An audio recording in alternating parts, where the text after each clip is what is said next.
Hello everyone, good morning. তো সকাল হলে আমার মাথার মধ্যে এই চিন্তাটাই আসে যে এবার তো রান্নাঘর ঢুকতে হবে। আর প্রত্যেক দিন এই একই কাজগুলো করে করে না পুরো সত্যি বোরিং লাগে নিজেকে। কিন্তু যাই হোক, মেয়ে হয়ে যখন জন্ম নিয়েছি কিছু তো করার নেই, সংসার ধর্ম পালন করতেই হবে, আর সেটা আমিও করছি। ভাতটা এদিকে বসিয়ে দিয়েছি, আর সবজি আজকে কোনো রকম করবো না, কারণ আজকে আমি ফাঁকি মারবো।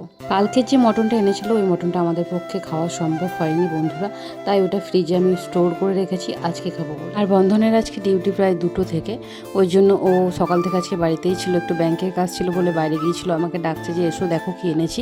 তো গিয়ে দেখছি যে পানি ফল এনেছে আমার জন্য। আমি তো বললাম যে পানি ফল আমি খাবো না, কারণ ডাক্তার আমাকে ঠান্ডা জিনিস খেতে বারণ করেছে। এই বয়সেই আমার শরীরের যে অবস্থা, ডাক্তারে আমাকে প্রায় নানান ধরনেরই খাবার খেতে বারণ করে। একটু বয়স হলে যে কি হবে একমাত্র ভগবানই জানে। আমার মাথায় জানো তো যে চিন্তা আছে যে এত ধরনের খাবার রান্না বান্না এগুলো প্রথমে কে শিখিয়েছিল ভাই? এগুলো যদি কেউ না শেখাইতো তাহলে আমাদেরকেও এত কিছু করতে হতো না।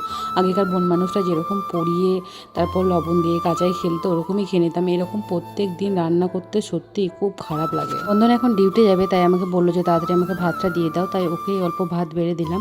আর ও যাবে, তারপর আমি আর বাবু খেয়ে নেবো। তো চলো, বাই।